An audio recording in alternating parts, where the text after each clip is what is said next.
supposed to be a free DP class. All right, let's jump into this lesson that discusses the meaning of Thanksgiving. What are we celebrating in Thanksgiving? Aiden.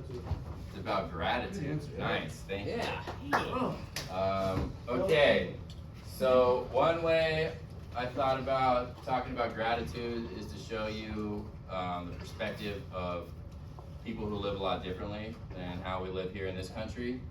That's one of the most effective aspects of literature. Literature is really good at making us view things through somebody else's point of view, putting ourselves in somebody else's shoes, right? Yes. So we're going to talk a little bit today about refugees.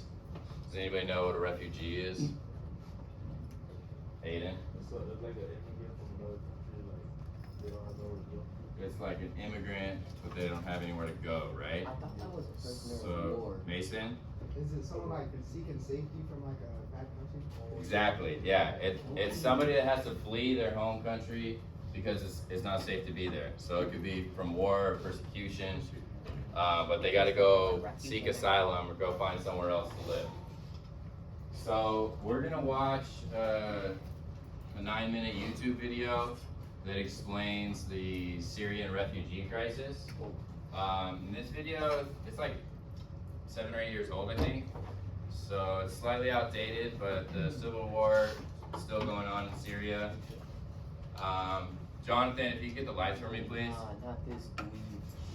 You don't like John Green? John Green's the man. Good morning, it's Tuesday. I want to talk today about the refugee crisis going on around the world, but let's begin with an old saying often attributed to that great expert in the field of human evil, Joseph Stalin. When one man dies, that's a tragedy. When thousands die, that's a statistic. Large numbers can feel cold and distant and even kind of comforting because they don't feel like people. And I think that's one of the reasons much of the world was able to ignore the years-old Syrian refugee crisis until recently. But then after thousands of refugees died this year trying to get to Europe, one 3-year-old boy's body washed ashore in Turkey. His name was Aylan Kurdi, and he drowned with his 5-year-old brother and his mom trying to get to Greece. His father, Abdullah, survived and has now returned to Syria to bury his wife and children. In fact, when offered the opportunity to resettle in another country, Abdullah said, "Now I don't want anything. What was precious is gone." To talk about the refugee crisis, we need statistics, but let us not forget what is precious. So for the past 4.5 years, there has been a horrific civil war in Syria, which began with the hope of the 2011 Arab Spring protests. Several dictatorships were toppled during the Arab Spring, although some have since ended up with new dictators. But in Syria, long-reigning dictator Bashar al-Assad has refused to relinquish power and instead has battled the rebellion with astonishing violence, including torturing children and gassing his own people with chemical weapons. So back in 2011, Syria had a population of 22.4 million people. Here's what it looks like today. More than 250,000 people have been killed. About 10.6 million Syrians, less than half the population, still live in their homes. 7.6 million people have been forced to flee within Syria, either moving to refugee camps or to areas that are for the moment safer. And another 4 million Syrians have left the country entirely. Of those people, about 1.6 million currently live in Turkey. There are about 1 million each in Lebanon and Jordan, and there are a few 100,000 more in Iraq and Egypt. 95% of Syrian refugees live in those countries, and they have been stretched incredibly thin by this refugee crisis. Jordan's population is now 25% refugees. You've probably seen the huge sprawling camps in Jordan and Lebanon for refugees. And everything is completely underfunded because the UN's refugee agency doesn't have nearly enough money to deal with this number of refugees. And in Turkey, most refugees live in a kind of legal limbo outside of camps because Turkey doesn't expel them, but they also aren't allowed to work. So even though many Syrians have good educations and labor skills, they can't make a living. And so in search of lasting refuge, thousands have turned to Europe. And they pay smugglers thousands of euros to get them via boat from Turkey, Morocco, or Egypt to Malta, southern Italy, or Greece's southern islands. Those smugglers are essentially the only people benefiting from Europe's inconsistent, inhumane, and disorganized response to the refugee crisis. To quote the UN's High Commissioner on Refugees, more effective international cooperation is required to crack down on smugglers, including those operating inside inside the EU, but in ways that allow for the victims to be protected. But none of these efforts will be effective without opening up more opportunities for people to come legally to Europe and find safety upon arrival. And that leads us to a very important distinction between the words migrant and refugee. This has often been called a migrant crisis, but it really isn't, because migrants choose to leave their homes in search of better education or employment opportunities. Refugees, to again quote the UNHCR, are persons fleeing armed conflict or persecution. These are people for whom the denial of asylum has potentially deadly consequences. And ever since the 1951 Refugee Commission, refugees have had certain rights under international law. These include the right not to be returned to their country of origin if their safety cannot be assured, the right not to be penalized for entering a country illegally if they request asylum, and the rights to life, security, religious expression, primary education, free access to courts, and equal treatment by taxing authorities. If a migrant arrives illegally in the European Union, they can be turned around and in most countries sent home fairly quickly. But a refugee, and most of the people arriving in Europe right now are refugees, they have certain rights under international law that all of Europe and basically all of the world has agreed to for the last 65 years. In short, European countries have no obligations to refugees until those refugees arrive in Europe. But once a refugee is in your country, you have certain legal responsibilities to them, and that's why the boat smuggling has continued. European governments want to make it difficult for refugees to get to Europe. They benefit when the trip is dangerous. If it were made safe or easy, there would be far more refugees coming to Europe. The real solution to dramatically increase the number of refugees legally accepted through non-smuggling routes like a quota system, well, that stuff's politically unpopular. But until legal opportunities are available, the smuggling and deaths will continue. To again quote the UNHCR, thousands of refugee parents are risking the lives of their children on unsafe smuggling boats primarily because they have no choice. And this is true not only for Syrians, because only about half the people seeking asylum through these sea routes are from Syria. Another 12% are from Afghanistan, which was the world's leading producer of refugees for 30 years until Syria came along. Another 8% are from the Northeast African nation of Eritrea, which has one of the worst human rights records on earth. Its government has been cited by the UN for executions, torture, forced labor, and systemic rape by government officials. So about 70% of the people trying to get to Europe are from those three countries. Of course, there are also many migrants trying to get to Europe via these dangerous overwater routes. But most of the people we're hearing about on the news are refugees, and the distinction is incredibly important. Okay, so we have this massive humanitarian crisis. Who's to blame?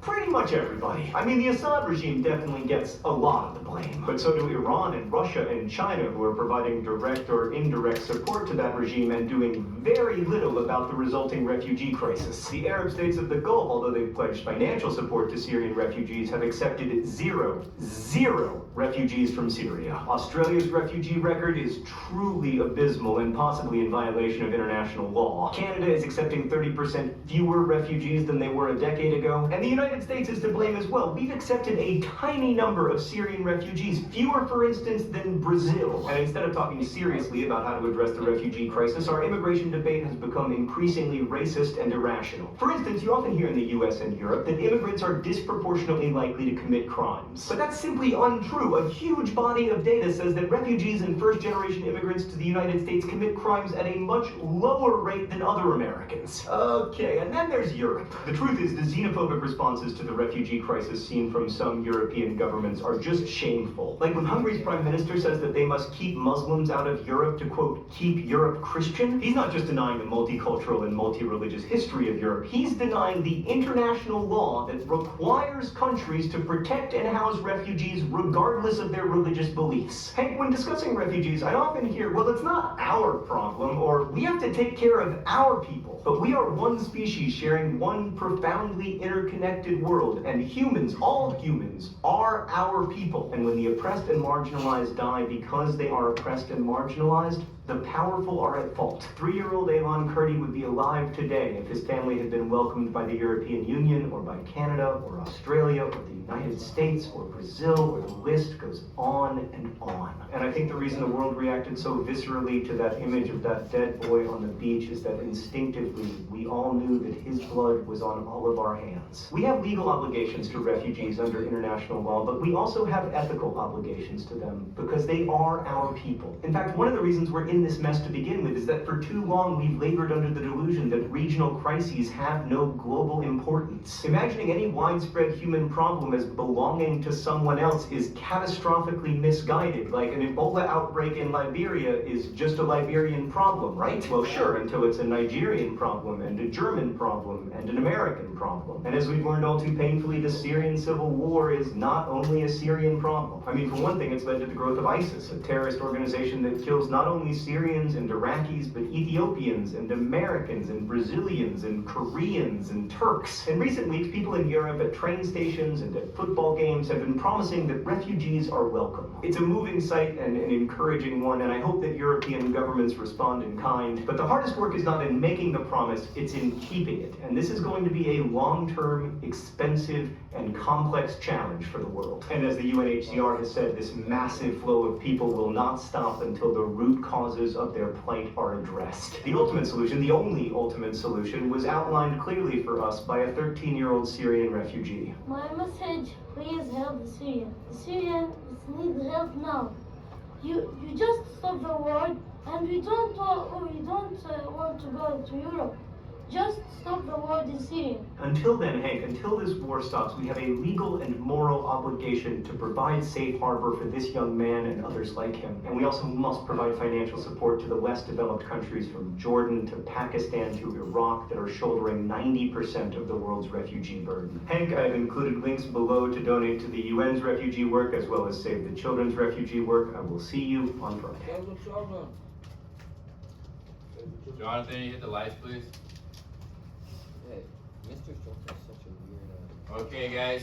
So in the beginning of the video, he quotes Joseph Stalin of all people, and he says, "When one man dies, it's a tragedy. When thousands die, it's a statistic." Yeah, Stalin. Somebody raise your hand and tell me what they mean by that. Antonio. What's the question? What does it mean when we say when one man dies, it's a tragedy, when thousands die, it's a statistic?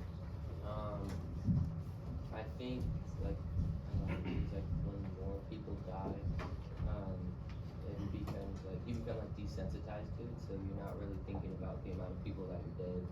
You're just thinking of like the number. Okay, when more people die, we're desensitized to it? Yeah, when you think more of the number instead of the actual people. Yeah, when you hear about one person dying, you can hear their story. Brennan, did you have something to add? You know how they show the different proposals for different people as 1 person to 100,000? Yeah. They had different deaths, and it shows that like, because it's children, people know who like, oh, it's happening to people. But if it's 2 different people, it feels more to people's emotions than saying 200,000. Yeah, so kind of like what Antonio said, when you're just thinking of one person, it kind of touches you more deeply. It appeals more to your emotions. Yeah, when we hear the story, we hear an anecdote of one person dying, and then we see their face, we hear their name, we hear how many children they have, and what they did for work. Then you can start to relate to that person, and it impacts you. But if you just hear that 500,000 people died, you're not putting faces or names or stories to those deaths.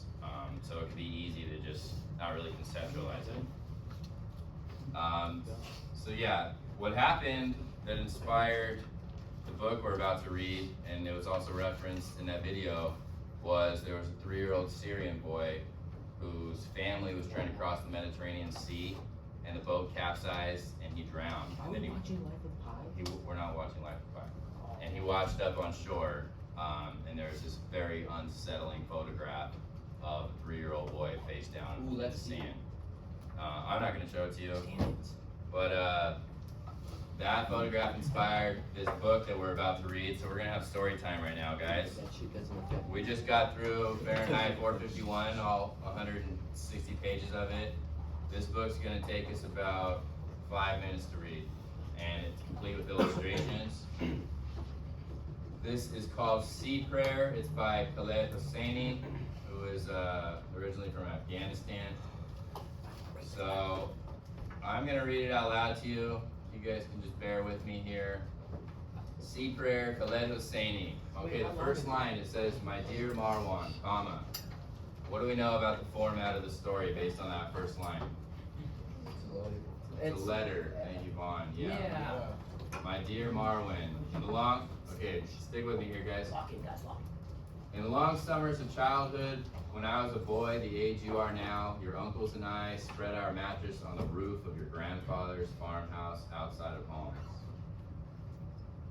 There's some pictures, Is it supposed to be like abstract art? some like watercolor painting. Oh. We woke in the mornings to the stirring of olive trees in the breeze, to the bleating of your grandmother's goat, the clanking of her cooking pots, the air cool, and the sun a pale rim of persimmon to the east. Ooh, this persimmon. Persimmon's a fruit, Oh. and it presumably looks like the sun. We took you there when you were a toddler. I have a sharply etched memory of your mother from that trip, showing you a herd of cows grazing in a field blown through with wildflowers. I wish you hadn't been so young. You wouldn't have forgotten the farmhouse, the soot of its stone walls, the creek where your uncles and I built 1,000 boyhood dams. I wish you remember Holmes as I do, Marwan. In its bustling old city, a mosque for us Muslims, a church for our Christian neighbors, and a grand souk for us all to haggle over gold pendants and fresh produce and bridal dresses. I wish you remember the crowded lanes smelling of fried kibbeh and the evening walks we took with your mother around Clock Tower Square. But that life, that time, seems like a dream now, even to me, like some long dissolved rumor. First came the protests, then the siege.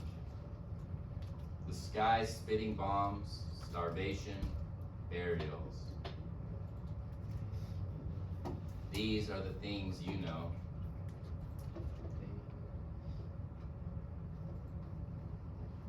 You know a bomb crater can be made into a swimming hole. You have learned dark blood is better news than bright.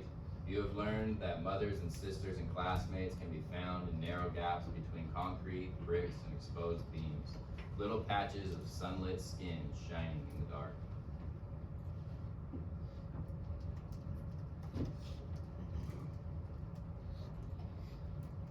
Your mother is here tonight, Marwan, with us on this cold and moonlit beach, among the crying babies and the women worrying in tongues we don't speak. Afghans and Somalis and Iraqis and Eritreans and Syrians, all of us impatient for sunrise, all of us in dread of it, all of us in search of home. I have heard it said we are the uninvited, we are the unwelcome. We should take our misfortune elsewhere. But I hear your mother's voice over the tide, and she whispers in my ear, oh, but if they saw, my darling, even half of what you have, if only they saw, they would say kinder things, surely. I look at your profile in the glow of this 3/4 moon, my boy. Your eyelashes like calligraphy, closed in guileless sleep. I said to you, hold my hand, nothing bad will happen. These are only words, a father's tricks. It slays your father, your faith in him, because all I can think tonight is how deep the sea and how vast, how indifferent, how powerless I am to protect you from it. All I can do is pray. Pray God steers the vessel true when the shores slip out of eyeshot and we are a fly speck. In the heaving waters, pitching and tilting, easily swallowed. Because you are precious cargo, Marwan, the most precious there ever was. I pray the sea knows this. Inshallah. Inshallah means God willing. I did not know that. How I pray the sea knows this. The end. And then there's a little footnote here. Sea Prayer was inspired by the story of Alan Kurdi, the 3-year-old Syrian refugee who drowned in the Mediterranean Sea trying to reach safety in Europe in September of 2015. In the year after Alan's death, 4,176 others died or went missing attempting similar journeys. This book is dedicated to the thousands of refugees who have perished at sea, fleeing war and persecution. Okay, so did you guys like that more than Fahrenheit 451? Yes. Okay, so now is the time to be using those computers.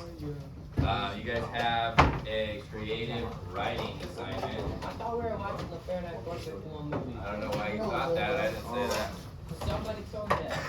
Okay guys, stick with me here. I'm just gonna go over the expectations on this assignment real quickly. You're writing 250 words. You're writing a letter to a friend or a family member from the perspective of a refugee. So you're pretending that you're a refugee, that you've been forced to flee your home, and now you're writing to a loved one that you've been separated from.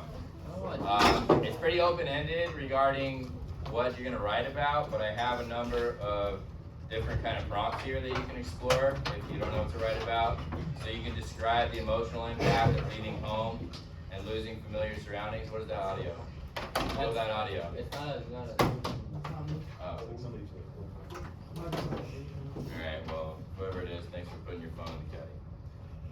Describe the emotional impact of leaving home and losing familiar surroundings. Discuss what it is like to not feel welcome in your temporary home. Explain the challenges of the journey from where you left to where you arrived. Describe the current living circumstances inside your refugee camp. Reference cultural experiences that you're accustomed to that are no longer available to you.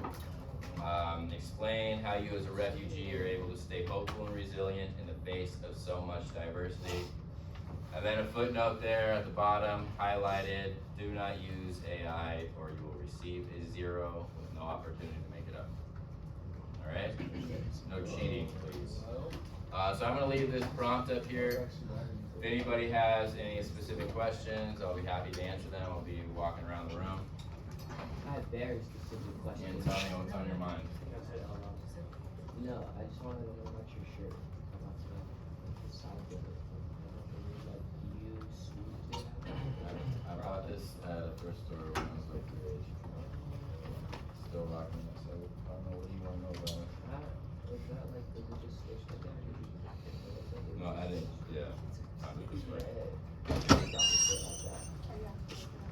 Jake Dominguez. Thank you, sir.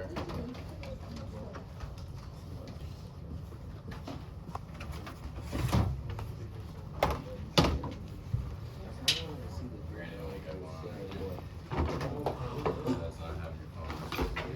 No, it's gonna not let you look at it because it's sensitive. It's not gonna let you search it up. Jake, we just watched a video about Syrian refugees, and we only read a short story, and that story is on Canvas under today's module. It's real quick, you can get through it in a few minutes. But then we're working on this writing 250 word letter to a loved one from the perspective of a refugee. And then you can address those prompts. You don't have to address all of them, those are just to give you an idea of what to write about. Mason. Look at the screen. You tap on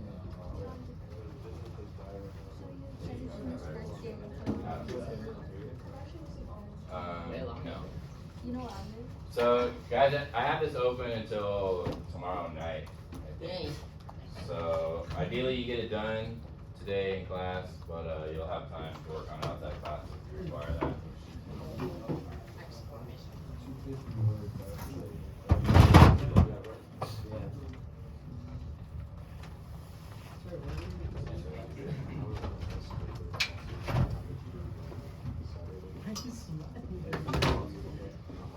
But it doesn't affect me. What? Well, what time we got? It's got 9:55. That shit don't affect me. Get ready to where you have 15 minutes to get done. This is working diligently. Taking all my time. I have it on me. I have That's not that bad. So, you know, Not the cameraman. Yeah, so now I know stuff now. yeah, so usually, like we saw in that video, the refugees are not well received. People in the other countries don't really like those type of programs. So that's kind of. Get your feet out of here, Mason. You want to act like you were welcome there, like you too. And you don't have to hit every one of these prompts. That's just to give you an idea. No. This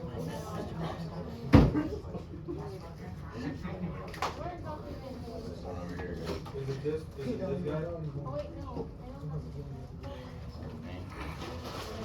Oh my gosh. You wanna see something cool? Hey, let's go talk about this. Let's go on a picture, right? Continue. I'm joking. Can I come? Let's go.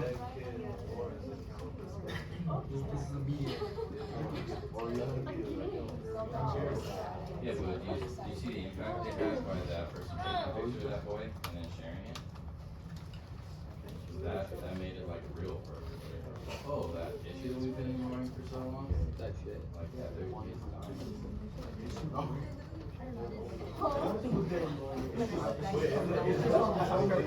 Didn't hear it. Oh, you heard it exactly? The one you hello? No, this is Was it actually him? Yeah, that's the one.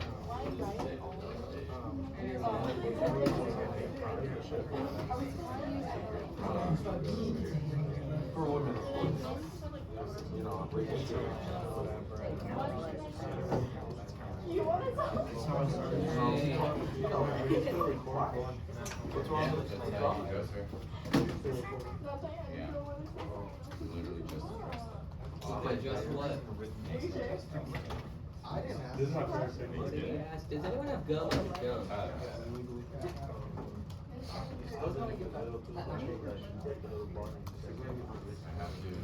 Ooh, yeah, get ready.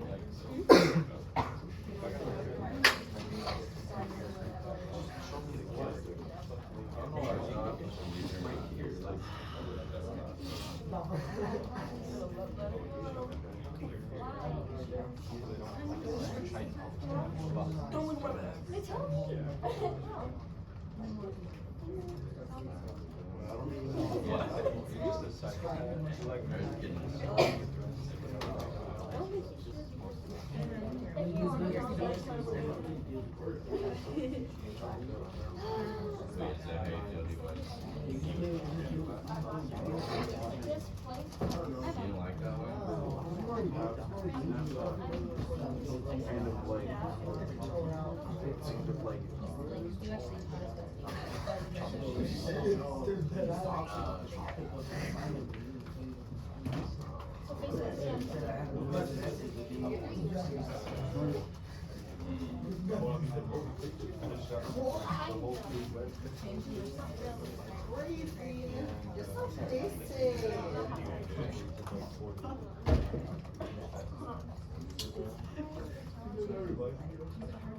actually, I don't want to see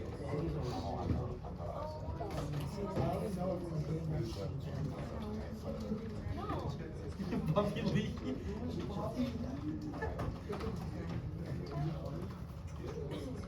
It's not. Why was I But so also, smart? was trying to name it Jack. Why was I being forced to move up?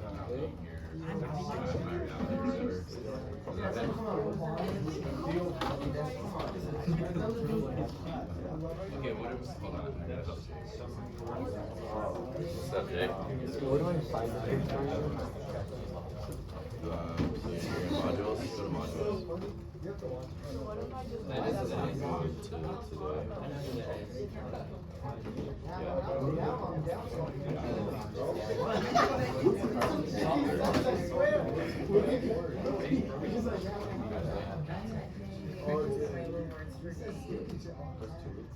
Yeah. Yeah, guys, this is creative writing. I know you're not real refugees, so you just fabricate all the details. This is fiction. Try messing with that stuff. Try. Santos, you getting one done? Why am I forced to read every summer? Yeah, no one. Because of war or persecution. Something going on. You know, why did the Syrians have to get to the country? You don't know? Because there's a civil war there. We just watched the video about it. I am the referee.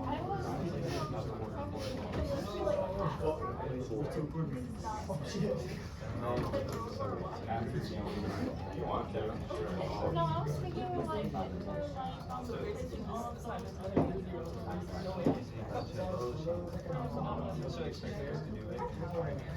Actually, doesn't it cost Or the idea.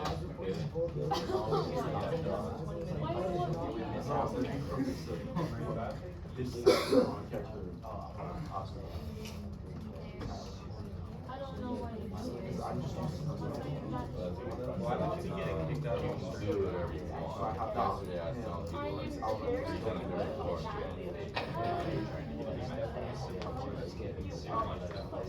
But you can They put me in the white room. Ooh, candy. Also, I find out school that Yeah, you okay typing it? This shit hard. You okay typing it?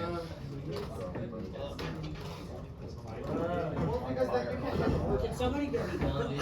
Weekend, bro. Because I'm not gonna number each individual word while writing. We're just random. it's like the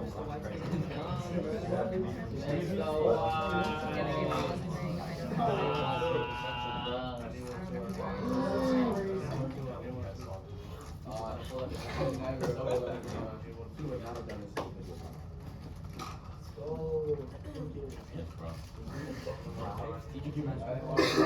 Thank you, master. I'll tell your professor that's coming I forgot he was recording. So I was like, Don't address the elephant in the room. Ask him if he could be a refugee from Australia. For this, fictional, hypothetical work, sure. They're kicking me out of the Yeah, you could be martyr. I'm just talking English. The idea is more that you're like exploring these concepts here. David. hey, how'd you make that What's indent? up, David? How'd you make that indent? You, Huh?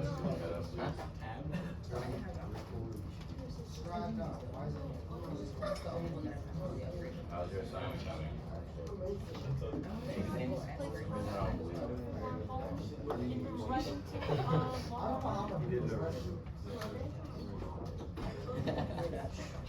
Gotcha. You really love that. It's actually from No, you have to do it where it's like eating something. Oh, I missed it. Like eating the chicken, eating the freaking hot dog, is recording this starving. Jonathan, how you doing? Yeah.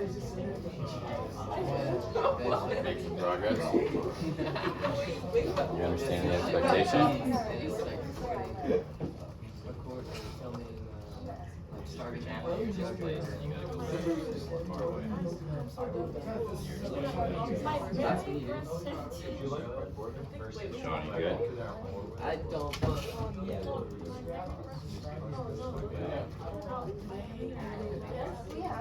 Wait, does this bit need to be like double spaced? Yeah.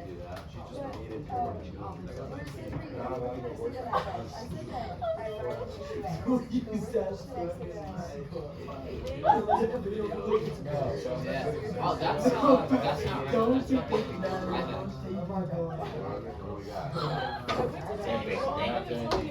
Ryback should have been WWE champion. He was just, apparently he was really, he wasn't like 60 or something. I wanted to take her for her first year, but she said she would have to stay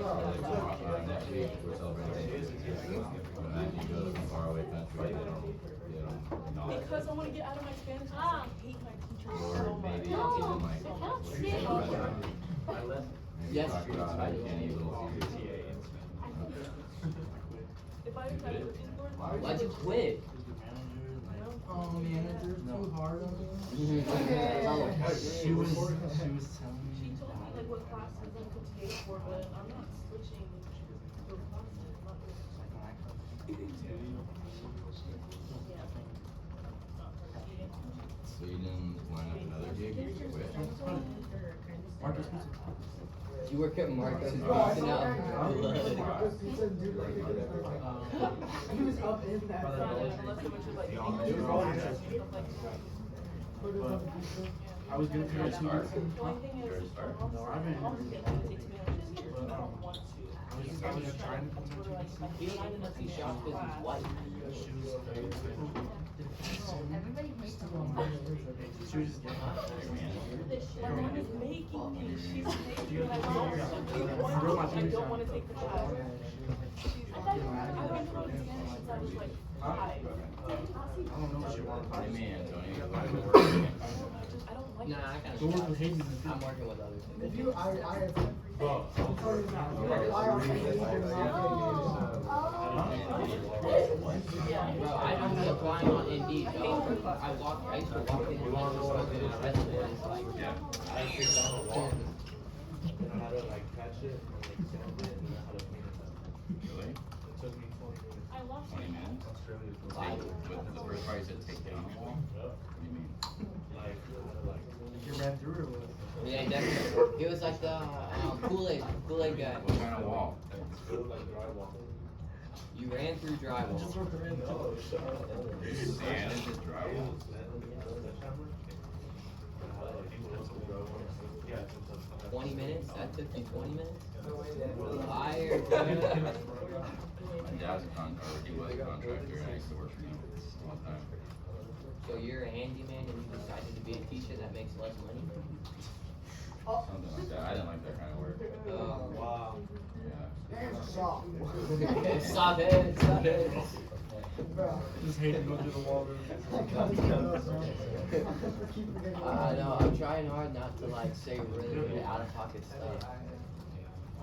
You can do it, Antonio. Be yourself. I'm grieving, I can't do it. You have to say the same part. Can't do it. Write it down. Pick it outside, buddy. Yeah. Yeah. Concussion? The format got Traffic got, I would. traffic got you too hard? Yeah, but I would probably start with just a 0 line. Trapper to rapper? Yeah, we're not doing like MLA formatting. Natural format. Rapper to trapper? Swap my hands and